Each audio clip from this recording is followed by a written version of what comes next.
페론당은 후안 페론이 1946년 대통령에 당선된 이후 줄곧 아르헨티나의 여당 자리를 지켰다. 그는 복지정책을 마련하고 노동운동 규모를 4배로 확장하여 노동계층의 강력한 신뢰를 얻었다. 1955년 군사 쿠데타로 자리에서 물러난 이후에도 신뢰는 그대로 이어졌다. 이후 나이든 페론이 정계에 복귀하여 1973년 대선에 출마했을 때도 손쉬운 승리를 거뒀다. 그러나 이듬해 그가 세상을 떠나고 1976년 다시 쿠데타로 7년간의 군사 독재가 이어졌다. 1983년 아르헨티나가 다시 민주주의를 회복했을 때 국민 대부분은 페론당 후보자 이탈로 루데르의 압승을 낙관했다. 그러나 결국 급진시민연합의 후보 라울 알폰신이 승리했다. 패배한 페론당 지도부는 당의 미래를 두고 열띤 토론을 벌였다. 그리고 시대에 뒤떨어진 원로와 반동적 사고를 지닌 많은 인물을 축출하면서 정당 이미지를 쇄신했다. 이후 페론당은 다음에 치러진 2번의 대선에서 압도적으로 승리했다. 이 사례는 민주주의가 어떻게 작동하는지 잘 보여준다. 아프지만 민주주의에서 패배는 필연적으로 일어나는 사건이다. 패배에 직면한 정당은 결과를 받아들이고 다음 선거에서 다수의 마음을 사로잡는 방법을 알아내야 한다. 1801년 3월 4일 미국은 선거를 통해 권력을 한 정당에서 다른 정당으로 넘겨준 최초의 공화국이 되었다. 그날 현직 대통령이자 연방당 대표인 존 애덤스는 날이 밝기도 전에 조용히 워싱턴 DC를 떠났다. 그리고 대통령에 당선한 토머스 제퍼슨은 그로부터 몇 시간 후 상원 본회의장에서 대통령으로 취임했다. 애덤스 행정부는 마지못해 권력 이양 과정에 착수했다. 그 과정은 평화적이지도 필연적이지도 않았다. 그래도 연방당은 패배를 받아들이고 권력을 내려놓으면서 결국 미국 민주주의의 기반이 될 헌법체제를 강화하는 중요한 결정을 했다.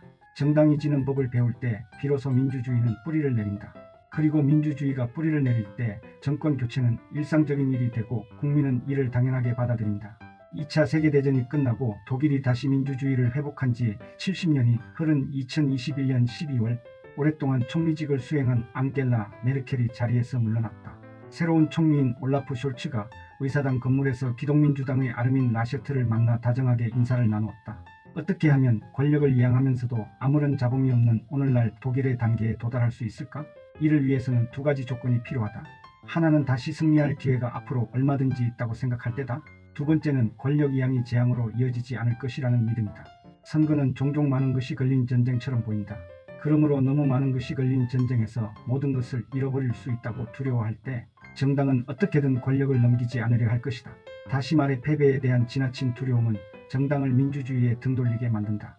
권력 이양에 대한 이 2가지 조건은 현재 대한민국의 집권 보수정당의 행태를 이해하는 데 적잖이 도움이 된다. 국민의힘은 윤석열 대통령이 파면되고 대통령 선거가 치러지면 모든 것을 잃는다고 생각할 것이다. 그러니 대통령의 파면과 선거를 동의할 수 있겠는가? 야당인 더불어민주당은 권력기관 개혁을 지속적으로 시도해왔다. 정권이 바뀌면 그동안 국민의힘이 권력기관과의 야합으로 자행한 이권행사와 불법만으로도 당의 존립까지 위험한 수준이 될 것이다. 이들과 야합한 권력기관도 정권교체는 거의 재앙에 가까운 일이 될 것이다.